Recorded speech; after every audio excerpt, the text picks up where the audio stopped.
السلام علیکم، welcome back to my YouTube channel Random Stories. کیسے ہیں آپ سب؟ امید کرتی ہوں خیریت سے ہوں گے۔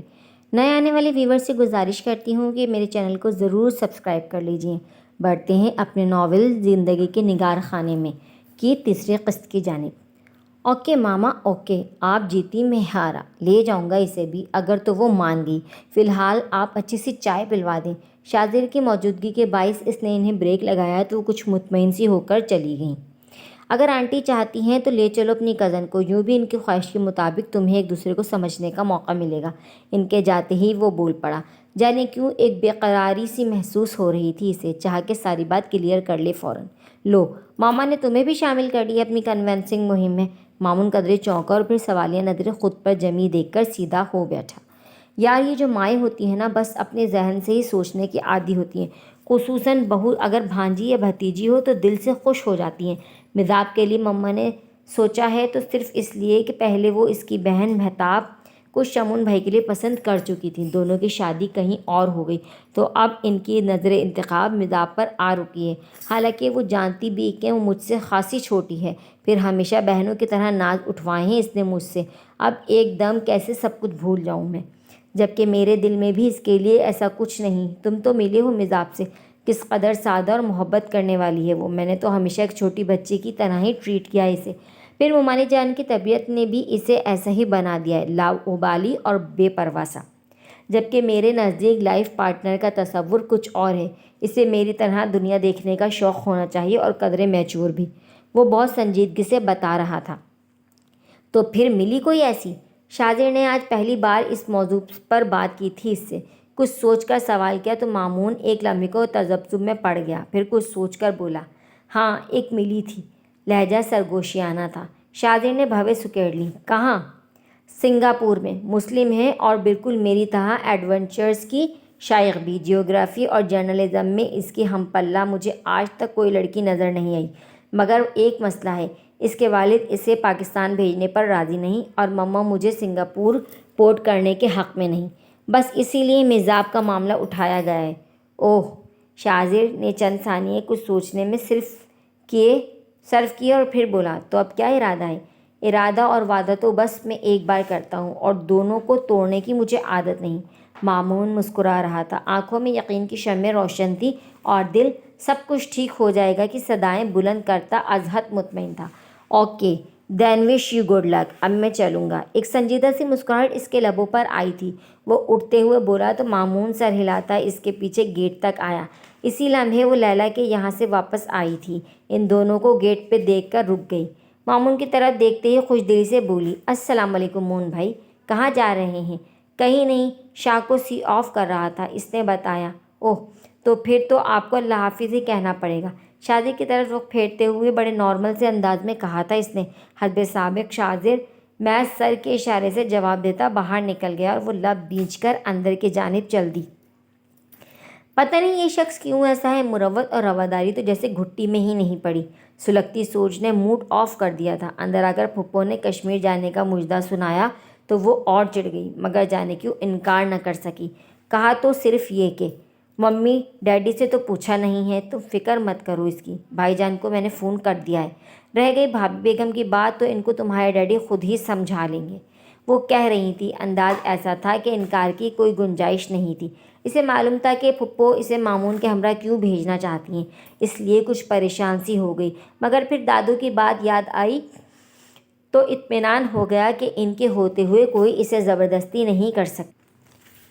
15 دن کا ٹور تھا، لہٰذا اس نے موسم کے مطابق کپڑوں وغیرہ کی شاپنگ کی۔ لیلا اس کے ہمراہ تھی، دن بھر سمجھاتی بجھاتی رہی کہ اسے شاذر کے سامنے کس طرح رہنا ہے، مگر اسے ان تمام نصیحتوں کی مطلق پرواہ نہ تھی نہ ضرورت، لہٰذا دو ٹوک بولی، جذبے خود رو پودوں کی طرح اگتے ہیں سرزمین دل پہ لیلا، انہیں کسی شعوری عمل سے بیدار کرنے کی کوشش محض حماقت ہے، میں جھک کر اٹھانے والوں میں سے نہیں، اگر شاذر کی توجہ مجھ پر مذکور نہیں تو اس کے لیے میں کوئی بھی شعوری کوشش نہیں کرنا چاہتی، جیسی ہوں ویسی انہیں اچھی لگتی ہوں تو ٹھیک، نہیں لگتی تو بھی خود کو بدلنے کی احمقانہ سعی مجھ سے نہیں ہوگی۔ لیلا اس کے حتمی انداز پر چپ کی چپ رہ گئی۔ شاذر کو کچھ کام تھا اس لیے پہلے ایبٹ آباد جانا تھا، اسے معلوم ہوا تو فوراً اسود سے ملنے کا پروگرام بنا لیا، بہت دن ہو گئے تھے اس سے ملے۔ مامون سے تذکرہ کیا تو وہ راضی ہو گیا، لہذا پہلی فلائٹ ملتے ہی وہ تینوں ایبٹ آباد چلے آئے تھے۔ شاہ کو یہاں کیا کام ہے مامون بھائی؟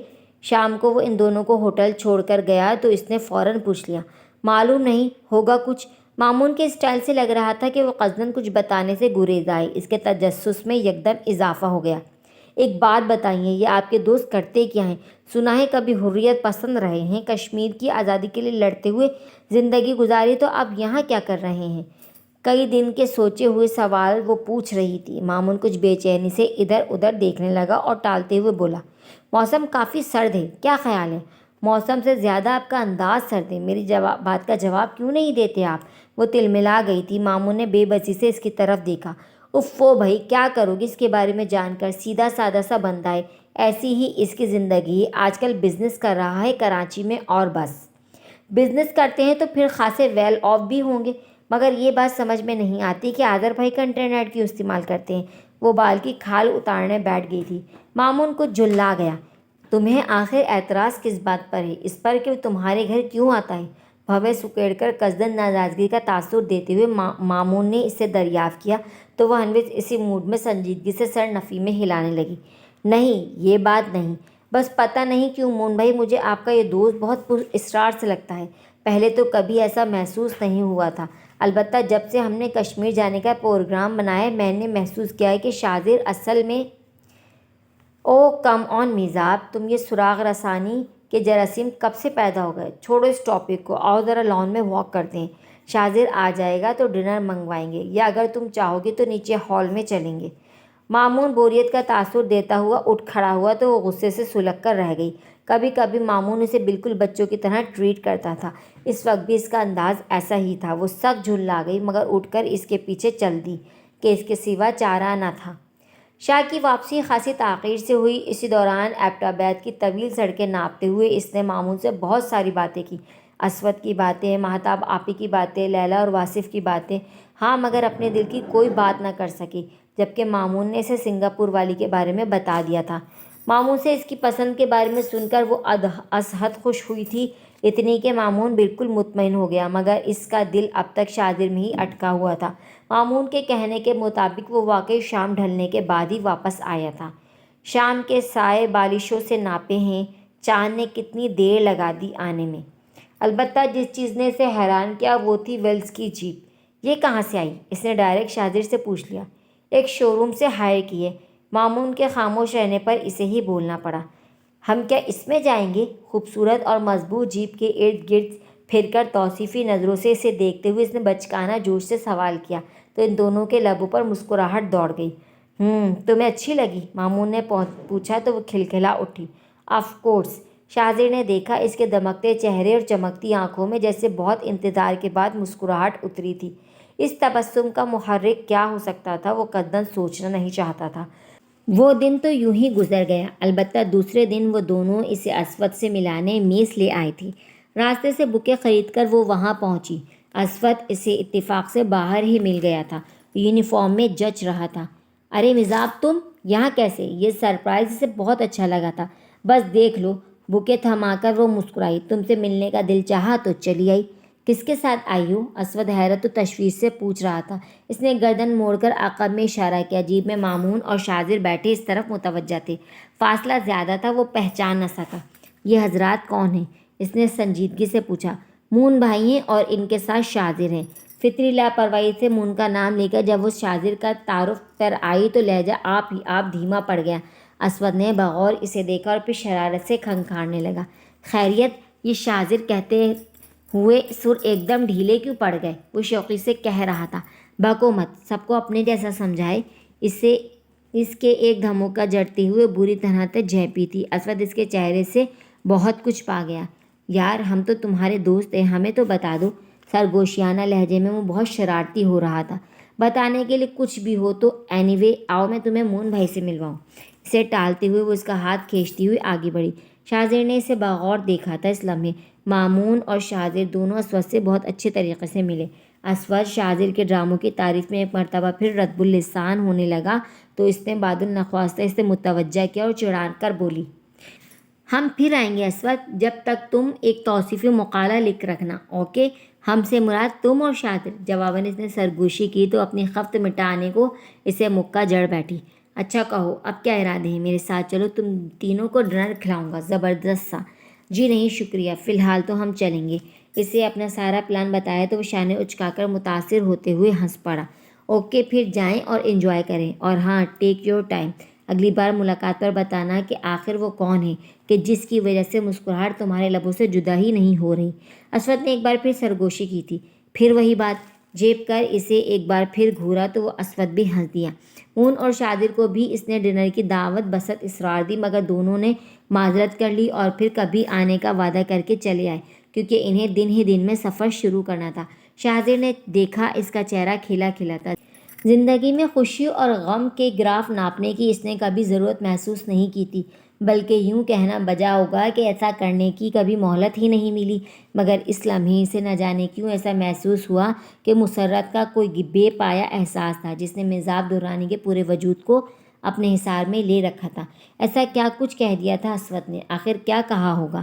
سفر شروع ہوا۔ اونچے نیچے راستوں پر شاہزادہ بڑی مشاقی سے ڈرائیو کر رہا تھا۔ سیدھی ہموار رویا سڑک پر پرتل اور دیوار کے درختوں کے درمیان سے پھسلتی جا رہی تھی۔ مامون کی خوشگپیاں اور مزاح کی چہچہاہٹیں سفر کو خوشگواریت بخش رہی تھیں۔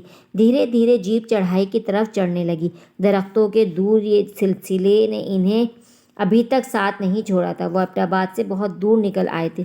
کشمیر کی وادی میں داخل ہوتے ہی ماحول، فضا اور حسن میں ایک گہری فسوں خیزی اتر آئی تھی۔ عجیب سحر انگیز خوبصورتی تھی۔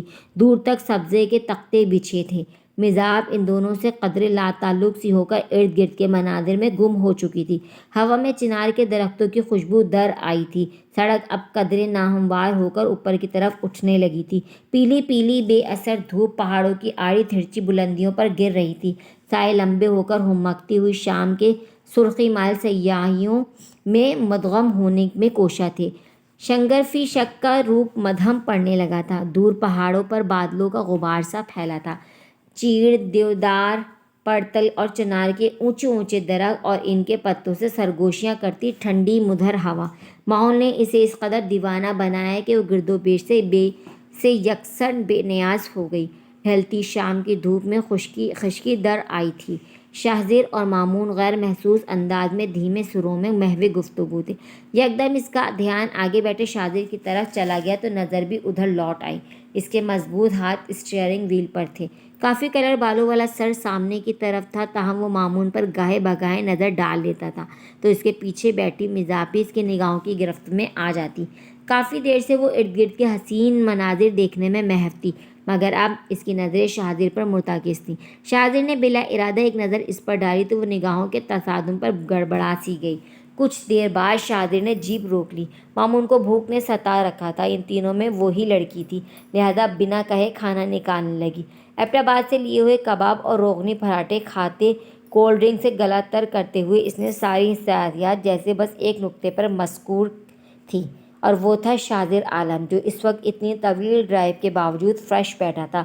مامون خود سیاحت کے شوق کے باعث خاصا سخت جان ہو چکا تھا۔ طویل سفر، اور وہ بھی جیپ میں کرنے کا پہلا اتفاق تھا۔ وہ تھکن محسوس کر رہی تھی۔ ہم کب مظفر آباد پہنچیں گے؟ میں تھک گئی ہوں، نیند آ رہی ہے مجھے۔ سڑک کے ساتھ آگے سبزے سے اٹھتے ہوئے اس نے کثرت مندی سے سوال کیا۔ بس تھوڑی دیر اور ہے، تم ایسا کرو کافی پی لو، نیند بھاگ جائے گی، مامون نے شفقت سے اسے دیکھتے ہوئے کہا تو وہ چپ چاپ سامان اندر رکھنے لگی۔ شاہزیر بھی اس کی ہیلپ کر رہا تھا، جبکہ مامون نے اب کیمرہ نکال لیا تھا۔ ڈوبتے سورج کا منظر بہت بھلا لگ رہا تھا۔ آپ کافی لیں گے؟ تھرموس سے کافی نکالتے ہوئے اس نے شاہزیر کو مخاطب کیا۔ بس ایک دو سپ۔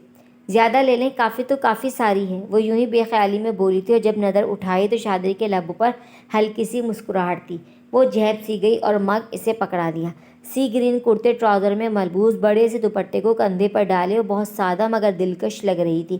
مامون جیپ سے کافی فاصلے پر اینگل سیٹ کر رہا تھا۔ کیسا لگ رہا ہے یہ سفر آپ کو؟ پہلی بار شاہزیر نے اسے خود سے مخاطب کیا تھا۔ وہ پہلے تو چونکی اور پھر کشادہ آنکھوں میں گہرا استجاب لیے اسے دیکھا۔ اچھا، بلکہ بہت اچھا، میں پوری لائف یہ سب کچھ نہیں بھول سکوں گی۔ مامون بھائی کا جنون اب سمجھ میں آیا ہے۔ واقعی نیچر میں ایک طرح کا مسمرزم ہے جو آپ کو جکڑ لیتا ہے۔ پہاڑی چشموں کی کنمن کی آوازیں سے سنائی دے رہی تھی جن پر دھیان دیتے ہوئے وہ بے ساختہ بولی تھی۔ شادر نے قدرے انہماک سے اسے دیکھا۔ یہ تو ہے۔ مخ خالی کر کے رکھتے ہوئے مبہم سا مسکرایا تھا۔ کچھ لمحوں کے لیے تو میں بھی گم ہی ہو گئی تھی۔ ویسے آپ تو ایسے مناظر کے عادی ہوں گے نا، جب ہی تو ادھر ادھر دیکھے بغیر بس ڈرائیو ہی کیے جا رہے تھے۔ حسب عادت بنا سوچے سمجھے بولی تھی، اور وہ پھر خود ہی باعجلہ زبان دانتوں تلے داب لی تھی۔ اسے مسلسل دیکھنے کا اعتراف کر لیا تھا اس نے۔ شادر کی براؤن آنکھوں میں بہت خوبصورت تبسم لہرایا تھا، مگر وہ اتنی گڑبڑائی کہ نظر اٹھا کر دیکھ ہی نہ سکی۔ آنکھوں میں نیند کے خمار کے ساتھ سرخی بھی جھلکنے لگی تھی۔ زندگی میں جفاکشی اور جرات کے اس نے بہت سے مظاہرے دیکھے اور ان پر داد بھی وصول کی تھی، البتہ ہنسی اور مسکراہٹ جیسے خوبصورت احساسات سے وہ محض لفظ ہونے کی حد تک آشنا تھا، مگر اس لمحے ایک بھرپور مسکراہٹ لبوں پر مچلنے کو بے تاب تھی۔ مزاج تو ایسی جھپی کہ اس کی طرف رخ موڑ کر پچھلی سیٹ پر سامان سیٹ کر کے خود ہی بیٹھ گئی۔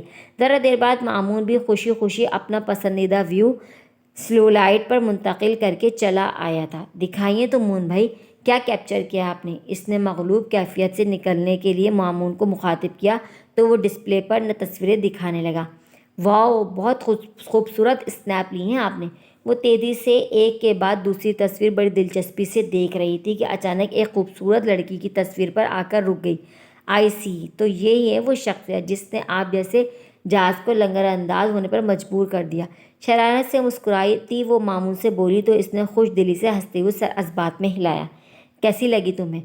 مامون کے سوال پر شادر نے بے ساختہ اس کی طرف دیکھا تھا، جو بہت جوش اور مسرور نظر آ رہی تھی۔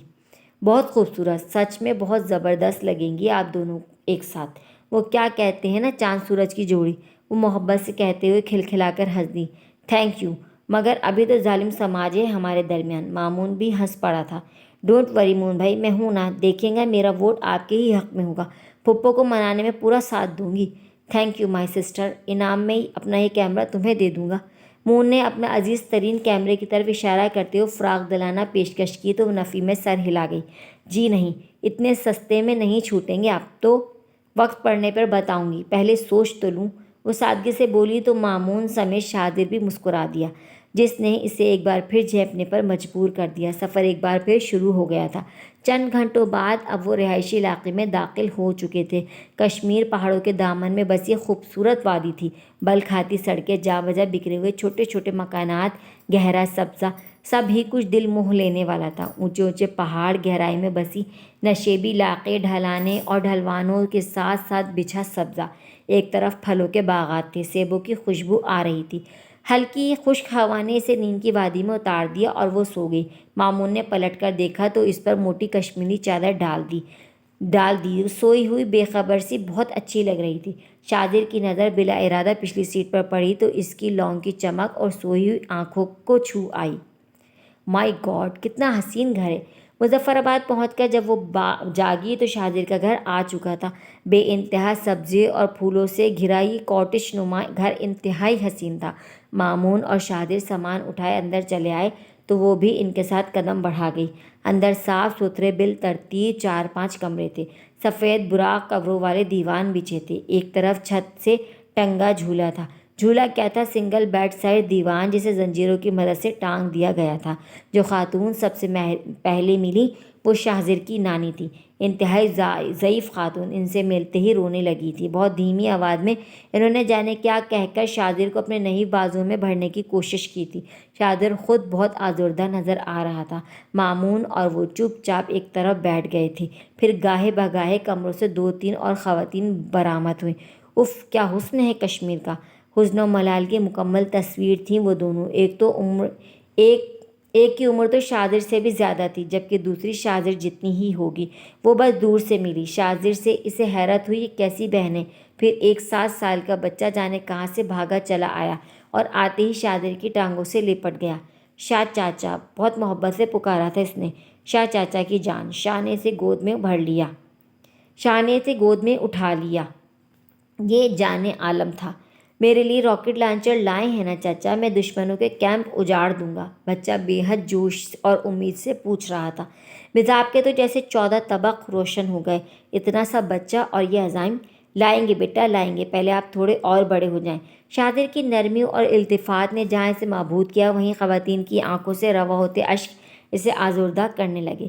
کتنا بڑا، دیکھیے اب تو میں آپ کے بازو تک آ گیا ہوں، وہ اس کی گود میں چڑھا بہت مزے سے کہہ رہا تھا۔ شاذر بہت تعصب سے مسکرایا۔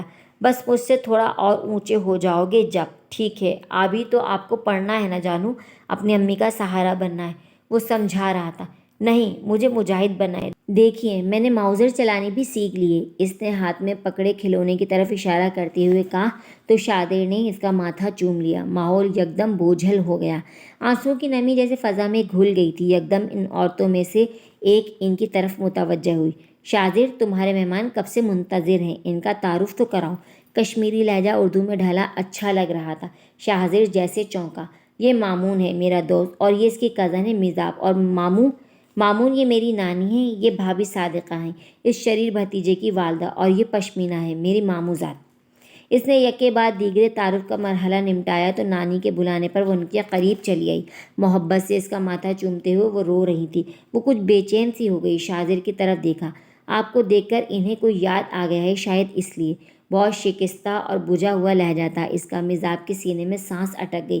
پورا ماحول انتہائی افسردہ تھا۔ بھابھی اور پشمینہ کے چہرے اندرناک حادثوں کے اور حزن و ملال کی چغلی کھا رہی تھی۔ بھابھی نے اسے یوں افسردہ دیکھا تو اپنی طرف متوجہ کر لیا۔ ان کے حسین چہرے پر رنجیدہ سا تبسم بھی بھلا لگ رہا تھا۔ پشمینہ البتہ بالکل ساکت اور بے تاثر چہرہ لیے کھڑی تھی۔ آؤ، تم تھک گئی ہوں گی، تمہیں تمہارا کمرہ دکھا دوں۔ انہوں نے اسے آفر کی تو فوراً ساتھ چل پڑی۔ سفر کی تھکن سے زیادہ اس کے دل پر جیسے ان سب سے مل کر ایک بوجھ سا آ پڑا تھا۔ وہ بے چین ہو گئی کہ آخر کیا معاملہ ہے، یہ سب اتنے دلگیر اور افسردہ کیوں ہیں؟ اور جب اصل صورتحال پتہ چلی تو جیسے اس کی چیخیں نکل گئیں۔ صادقہ بھابھی شاذر کے سب سے بڑے بھائی کی بیوہ تھیں۔ 4 بھائیوں کی شہادت کے بعد بس شاذر ہی بچا تھا جو زندہ تھا۔ اسے بھی نانو بھابھی پشمینہ جان عالم اور مامون کی خاطر اپنا مشن چھوڑ کر یہاں آنا پڑا تھا، ورنہ وہ بھی حریت پسند تھا۔ شہادت یا آزادی، اس کا بھی نعرہ تھا۔ پشمینہ کے والد سے کھانے پر ملاقات ہوئی۔ خمیدہ کمر اور جھکے ہوئے کندھوں سے ان کا دکھ کا اندازہ لگایا جا سکتا تھا۔ مقبوضہ کشمیر میں ان کا پورا خاندان بارہمولہ میں ہی رہتا تھا، جہاں شاذر کے 4 بھائیوں نے والد کے ساتھ مجاہدین کی گروہ میں شمولیت اختیار کی۔ شاذر ان دنوں سری نگر میں پڑھتا تھا۔ والد اور بھائیوں کے یکے بعد دیگرے شہادت والدہ کی موت کا سبب بنی۔ بڑی بھابھی کا دکھ اس کی آنکھوں میں تیر کی طرح چبھتا تھا۔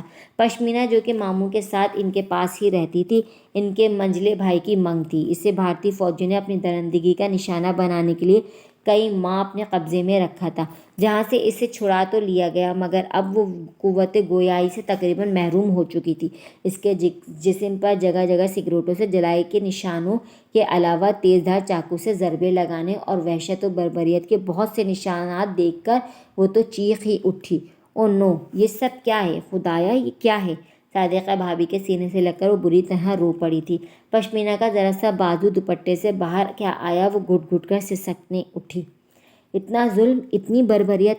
اس کا پورا وجود پسینے میں بھیگ گیا تھا۔ پشمینہ نے بہت بے تاثر انداز میں اسے دیکھا اور کھانا اس کے سامنے لا کر رکھا تو وہ بمشکل اپنی سسکیاں برداشت کرتی باہر نکل گئی۔ ابھی اسے آئے گھنٹہ بھر ہی ہوا تھا۔ شاذر اور مامون باہر چلے گئے تھے۔ وہ بھی شاور لینے کے بعد کھانے کے لیے باورچی خانے میں آئی تو دہشت اور اذیت کے احساس سے اس کی بھوک ہی مر گئی۔ مون بھائی، مون بھائی، وہ وحشت سے چلاتی باہر نکلی تھی۔ شاذر کے کمرے سے مون اور وہ گھبرا کر باہر نکلے تو وہ انہیں کوریڈور میں بری طرح روتی ہوئی ملی۔ مجھے یہاں سے لے چلیں مون بھائی پلیز، یہاں تو میں پاگل ہو جاؤں گی۔ اتنا ظلم، اتنی اذیت میری برداشت سے باہر ہے، بالکل ناقابل برداشت۔ وہ اسے سامنے پا کر تڑپ کر سسکنے لگی۔ مون نے لب بیچ کر بے ساختہ اس کا سر تھپکا۔ بس اب سے اتنا بھی برداشت نہ ہو سکا، اور یہاں کئی سال ہو گئے ظلم کی اس بھٹی میں لاکھوں بے گناہ افراد کو جلتے ہوئے۔ صرف پشمینہ کا زخم دیکھ کر دل کٹ گیا آپ کا۔ اور بھی ایسی کتنی ہی لڑکیاں ہیں جو ان ظالم درندوں کی وحشت اور بربریت کا شکار ہو رہی ہیں، ان کے کیمپوں میں رزق کی طرح پہنچائی جاتی ہیں اور روز برباد کی جاتی ہیں اور روز قتل ہوتی ہیں۔ ایسی کتنی ہی عورتیں ابھی۔ شاذر کے لہجے میں اذیت کی آنچ تھی۔ میزاب کے اس طرح بکھر کر رونے پر نہ جانے کیوں اس کا مزاج کڑوا ہو گیا۔ بس کر دیں پلیز، بس کر دیں پلیز، چپ ہو جائیے، وہ جیسے کانوں پر ہاتھ رکھ کر چلائی تھی۔ اور پھر یکدم اس کے اعصاب ڈھیلے پڑنے لگے۔ میزاب، مزاج خوش کرو، کیا ہو گیا ہے تمہیں؟ مون اب واقعی گھبرا اٹھا تھا۔ شاہزر اپنی جذباتیت پر بے حد پشیمان ہو گیا۔ صادقہ بھابھی اور پشمینہ اس عرصے میں باہر نکل آئی تھی، اسے سہارا دے کر اندر لے گئیں تو مامون وہیں سر پکڑ کر بیٹھ گیا۔ مائی گاڈ، یہ کیا ہو گیا شاہزر؟ اگر مزاج کو کچھ ہو گیا تو ماما تو میری جان لے لیں گی۔ بہت عزیز ہے یہ انہیں اور مجھے بھی۔ مامون حقیقتاً گھبرا گیا تھا۔ شاہزر کی نظروں میں اس کا زرد چہرہ گھوم گیا۔ وہ جتنی لاپرواہ نظر آتی تھی اتنی تھی نہیں۔ حساسیت کا جو مظاہرہ ابھی اس نے کیا تھا وہ واقعی متاثر کرنے والا تھا۔ شاہزر کے کانوں میں اس کی سسکیاں گونجنے لگیں۔ Be easy Mamoon, she will be all right, تم پریشان مت ہو، ذرا سا شوق ہے، ٹھیک ہو جائیں گی۔ در حقیقت پشمینہ سے مل کر اکثر لوگ اسی طرح ریئیکٹ کرتے ہیں۔ اس کے مضبوط لہجے میں پشمینہ کا دکھ یوں کھلا کہ مامون بے ساختہ متوجہ ہو گیا۔ شاہزر نے بہت مختصر اس کی داستان سنائی تھی، مگر مامون کی رگیں جیسے چٹکنے لگی تھی۔ او میرے خدا! مٹھیوں میں بالوں کو بھیجے ہوئے اسے مزاج کی کیفیت کا اصل محرک سمجھ میں آیا۔ اظہر کئی سال سے شاہزر کی فیملی کو جانتا تھا، مگر مامون پہلی بار مل رہا تھا ان سب سے۔ اب 2 سال گزر جانے اور بہترین علاج کرانے کے باوجود وہ بہت کم بولتی ہے۔ اس حادثے نے اسے بالکل جامد و ساکت مجسمہ بنا دیا ہے۔ اب کوئی غم، کوئی خوشی احساس بن کر اسے چھوتی نہیں۔ وہ ایک بے جان لاش ہے، بے جان لاش۔ شاہزر جیسے مضبوط انسان کی آنکھیں دھندلا گئی تھیں۔ مامون نے بہت ضبط کرتے ہوئے اس کا کندھا تھپ تھپایا، مگر خود پہ بند نہ باندھ سکا اور تیز قدموں سے چلتا بیرونی دروازے کی طرف بڑھ گیا۔ اور کشمیر میں ان کا پہلا دن جیسے نوحوں اور بہنوں کی نظر ہو گیا۔ بقیہ 3 دن مامون اور وہ جیسے گمسم سے ہو کر رہ گئے۔ شاہزر کو مظفر آباد جانے کیا کام تھا کہ وہ سارا دن مامون کو لیے گھر سے غائب رہا۔ شام میں مزاج کو مظفر آباد کی سیر کرانے کی دونوں نے ہی آفر کی، مگر وہ پشمینہ کے ساتھ لگی رہی۔ جانے کیوں اس کی کمپنی میں وہ جتنی آزردگی محسوس کر رہی تھی اتنی ہی طمانینت بھی۔ پشمینہ ریپ وکٹم تھی، اس لیے ارد گرد کے بہت کم لوگوں کا ملنا جلنا تھا اس سے۔ در حقیقت وہ خود بھی کسی سے ملنا نہیں چاہتی تھی۔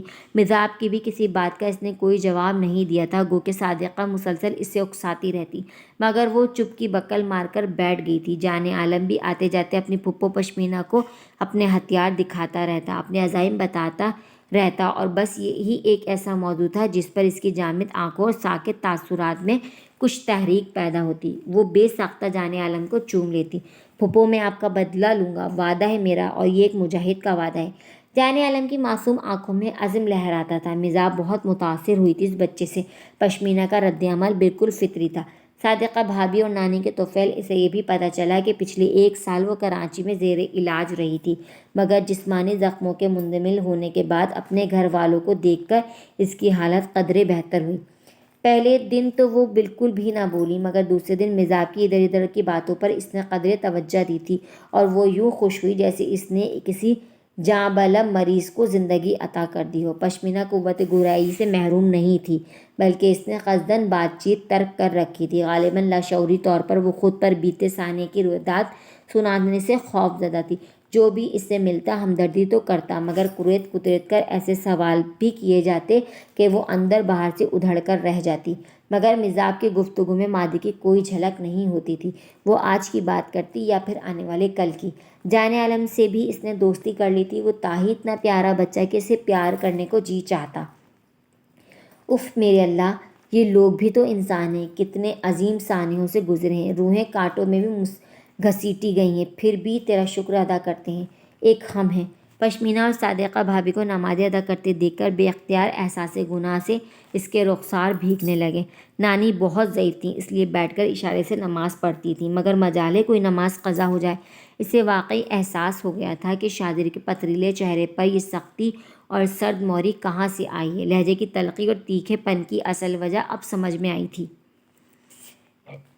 اس کے حالات جاننے کے بعد جب بھی شاہزر کا سامنا ہوا، اس نے اپنے دل میں اس کے لیے بے پناہ عزت اور تعظیم محسوس کی، بے تحاشا دکھ محسوس کیا تھا۔ شاہزر نے اس کی آنکھوں میں لکھی عقیدت پڑھ لی تھی۔ چوتھے دن انہیں داؤکھر جانا تھا، مگر مامون کے کہنے پر اس نے انکار کر دیا۔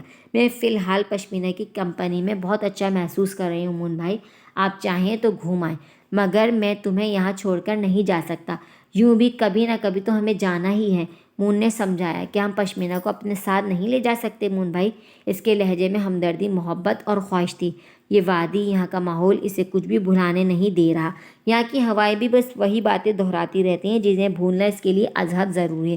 شادر نے اندر داخل ہوتے ہوئے اس کی بات سن لی تھی۔ وہ دروازے پر ہی رک گیا۔ میں جانتا ہوں تم ٹھیک کہہ رہی ہو، مگر اسے ہم کیسے لے جا سکتے ہیں؟ وہ ایک لڑکی ہے، اس کی ذمہ داری بہت بھاری ہوگی، پھر وہ ہمارے ساتھ جانے پر راضی ہو جائے گی، اس کی بھی کوئی گارنٹی نہیں۔ مامون کا کہنا ٹھیک تھا۔ مزاج چپ سی ہو گئی۔ شادر اسی لمحے آگے بڑھ آیا۔ میں نے سب انتظام کر لیا ہے مامون، ہم کل صبح ہی نکل پڑیں گے۔ چاچا جان کو خبر بھجوا دیے۔ وہ اندر داخل ہو کر معمول کے سے انداز میں بولا تھا، یوں جیسے ان دونوں کے مابین ہونے والی گفتگو سے لا علم ہو۔ وہ دونوں ایک دوسرے کو دیکھنے لگے۔ مزاج نے مامون کو اشارہ بھی کیا کہ وہ شادر سے پشمینہ کے متعلق بات کرے، مگر وہ قصداً نظر انداز کر گیا تو وہ خفگی سے ان دونوں کو دیکھ کر رہ گئی۔ مامون نے اسے مایوس کیا تھا، مگر اس نے سوچ لیا تھا کہ کھانے کے بعد وہ خود شادر سے بات کرے گی۔ اتفاق سے وہ تنہا مل بھی گیا۔ بیرونی برآمدے میں بچھے موڑوں پہ سے ایک پر بیٹھا وہ جانے کی سوچ میں گم تھا۔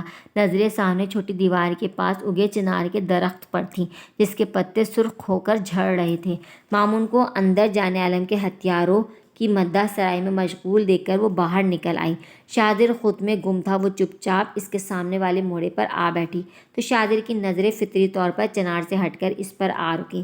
ایمبرائڈری والے گلابی کرتے اور ٹراؤزر میں ملبوس سرخ دوپٹے کو خنقی کے باعث اپنے گرد لپیٹے وہ بہت سنجیدہ لگ رہی تھی۔ میں نے آپ کو ڈسٹرب تو نہیں کیا؟ شادر کے متوجہ ہونے پر بلا ارادہ پوچھا تھا اس نے۔ نہیں، وہ قصداً مسکرایا۔ آج پشمینہ کے لیے اس کے خیالات جان کر ایک عجیب سی خوشی کا احساس ہوا تھا اسے۔ کبھی کبھی ہماری رائے کسی کے متعلق غلط ثابت ہو جائے تو ہارنے کے باوجود ایک طرح کی مسرت کا احساس چھانے لگتا ہے دل پر۔ وہی کیفیت اس کی بھی تھی، شاید اس لیے کہ کچھ لوگوں کو ہمارا دل اچھا دکھنا چاہتا ہے، یا شاید اپنی پسند کے مطابق ڈھلا دیکھنے کی خواہش رکھتا ہے۔ کیا سوچ رہے ہیں آپ؟ اس درخت کو دیکھتے ہوئے بات شروع کرنے سے پہلے وہ اس کے موڈ کا اندازہ لگانا چاہ رہی تھی، اس لیے سرسری سا پوچھا، یہی کہ چناروں کو آگ لگ رہی شروع ہو گئی ہے۔ اس کا لہجہ بھاری اور گھمبیر تھا۔ کیا مطلب؟ اس کی گھبراہٹ فطری تھی۔ مطلب یہ کہ جب موسم سرما کے آنے پر چناروں کے سرخ پتے ہونے لگتے ہیں تو یہی کہا جاتا ہے کہ چناروں کو آگ لگ رہی ہے۔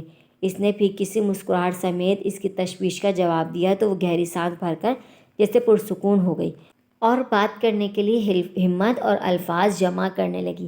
اوائل نومبر کی خنک سی شام تھی اور وہ شادر کی آنکھوں میں ایسی ہی خنکی دیکھ رہی تھی۔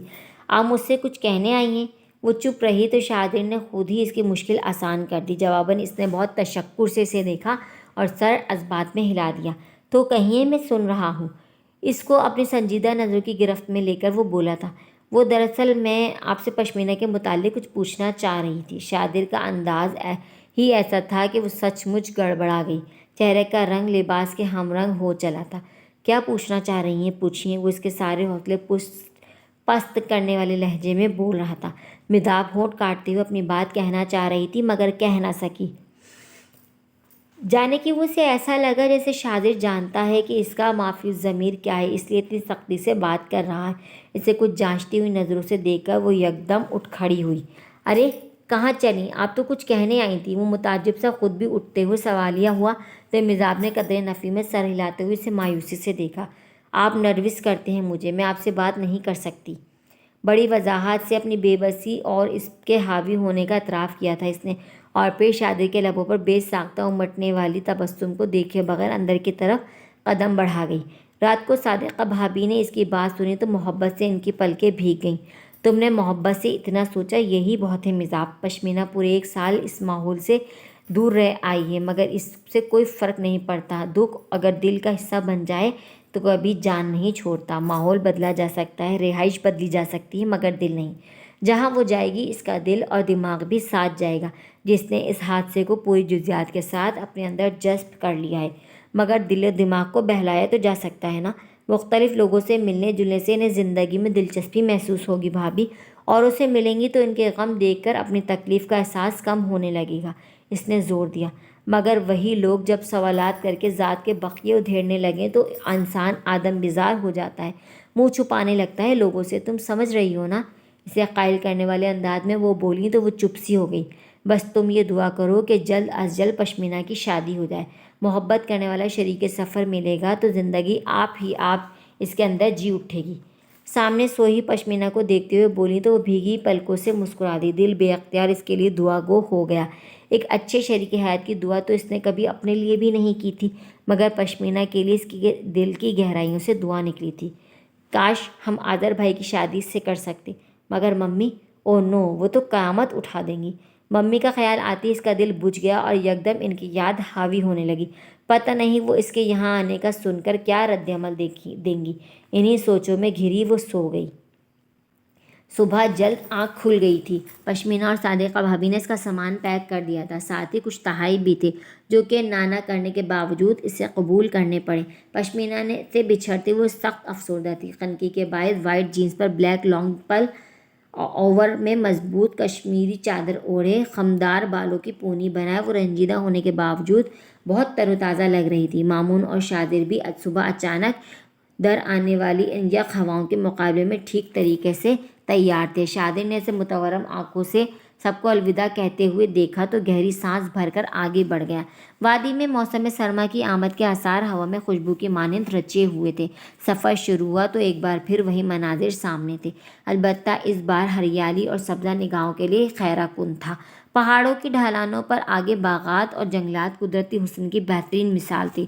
جیپ چڑھائی کی طرف جا رہی تھی۔ رات کی جگاڑ نے اسے جلد نیند کی وادی میں پہنچا دیا۔ آنکھ کھلی تو شدید ٹھنڈ سے اس کے دانت بجنے کو تھے۔ اس نے گرم شال اچھی طرح لپیٹ لی۔ 19,000 فٹ کی بلندی پر بسا یہ گاؤں انتہائی خوبصورت تھا۔ وہ تو جیسے دیوانی ہی ہو اٹھی۔ کل رات والی کسلمندی اور افسردگی موسم اور وادی کے حسن کے باعث قدرے فراموش ہو گئی۔ سربا فلک درختوں اور حسین سبزے کی بہار میں گھرے چھوٹے چھوٹے گھر اس کی توجہ اپنی جانب کھینچ گئے۔ ذرا دیر بعد وہ لوگ شاذر کے چچا کے کاٹیج نما گھر پر موجود تھے۔ باہر لگی لکڑی کی سفید باڑ کے اس طرف خوبصورت خوشنما لان تھا اور آگے کشمیری فن تعمیر کا منہ بولتا ثبوت، ایک چھوٹا سا گھر جس کے محرابی دروازے اور بڑے بڑے منقش جھروکے اس علاقے میں کم ہی نظر آئے۔ البتہ ٹیڑھی میڑھی نیم پختہ اینٹوں والی سڑکیں خوبصورت تھیں۔ یا اللہ، تو واقعی احسن الخالقین ہے۔ وہ اس ہوش ربا منظر میں بالکل ہی کھو گئی تھی کہ مامون نے اسے متوجہ کیا۔ شاذر کے چچا اور چاچی اپنی چھوٹی چھوٹی بچیوں سمیت ان کے استقبال کے لیے موجود تھے۔ مظفر آباد کے مقابلے میں یہاں کا ماحول خوشگوار تھا۔ بنے ہوئے گوشت اور چاولوں کی خوشبو نے ان کی اشتہا بڑھا دی تھی۔ دونوں بچیاں پہلے تو شرمائیں، پھر اس سے گھل مل گئی۔ چچی البتہ خاصی خاموش طبع خاتون تھی۔ مامون اور شاذر اپنے چچا کے ساتھ مردان خانے کی طرف چلے گئے تو وہ بچیوں کے ساتھ گھوم پھر کر گھر دیکھنے لگی کہ شاذر اس طرف چلا آیا۔ یہاں کے گھر کی خاص بات یہ ہوتی ہے کہ یہاں باورچی خانہ سب سے بڑا بنایا جاتا ہے، مطلب سب سے بڑے کمرے کو باورچی خانہ بنایا جاتا ہے، اور صبح صبح یہاں سب گھر والے جمع ہو کر ناشتہ کرتے ہیں اور ایک دوسرے سے باتیں کرتے ہیں۔ یہ یہاں کا سسٹم ہے۔ وہ جھروکے سے باہر جھانک رہی تھی کہ شاذر قریب آتے ہوئے بولا۔ اس نے بچیوں سے سوال کیا تھا، جواب اس کی طرف سے ملا تھا۔ آئی سی، وہ مرعوبیت سے بولی۔ اس کے علاوہ یہاں کی ایک اہم بات یہ بھی ہے کہ یہاں صبح 8 بجے سے پہلے گھر سے نکلنا قانوناً منع ہے۔ کیوں؟ گہری گہری کھائیاں جھروکوں سے نظر آ رہی تھیں اور انہیں دیکھتے ہوئے وہ پوچھ بیٹھی۔ کیونکہ صبح اس قدر دھند اور کوہرا ہوتا ہے کہ 1 فٹ کے فاصلے سے بھی کچھ دکھائی نہیں دیتا۔ راستہ تو آپ دیکھ چکی ہیں، گہری گہری کھائیاں قدم قدم پر موجود ہیں۔ ذرا سی آنکھ بچی اور بندہ۔ شاذر کا موڈ خاصا شگفتہ نظر آ رہا تھا۔ اس نے قدرے تحیر سے اسے دیکھا، جس کا اس نے باقاعدہ نوٹس لیتے ہوئے نظر پھیر لی تھی۔ وہ ایک بار پھر باہر دیکھنے لگی۔ یہ تو بہت ہی حسین جگہ ہے، دل چاہتا ہے یہیں رہ جاؤں۔ مجھے تو حیرت ہو رہی ہے کہ آپ اتنا حسن چھوڑ کر شہر کی آلودہ فضا میں کیوں رہنے چلے آئے ہیں۔ یکدم وہ اس کی طرف پلٹ کر بولی تھی، کیا آپ کو یہ جگہیں، یہ وادی نیلم، یہ کھائیاں اور یہ بلند و بالا درخت یاد نہیں آتے؟ ان کا حسن آپ کو زنجیر نہیں کرتا؟ ویورز، آج کے لیے اتنا ہی۔ ملتے ہیں کل اس ناول کی 34 قسط کے ساتھ۔ جب تک اپنا بہت سارا خیال رکھیں گا۔ ناول اچھا لگے تو ویڈیو کو لائک کیجئے، شیئر کیجئے اور چینل کو ضرور سبسکرائب کیجئے گا، اور کمنٹ باکس میں اپنی رائے کا اظہار ضرور کیجئے گا۔ اللہ حافظ۔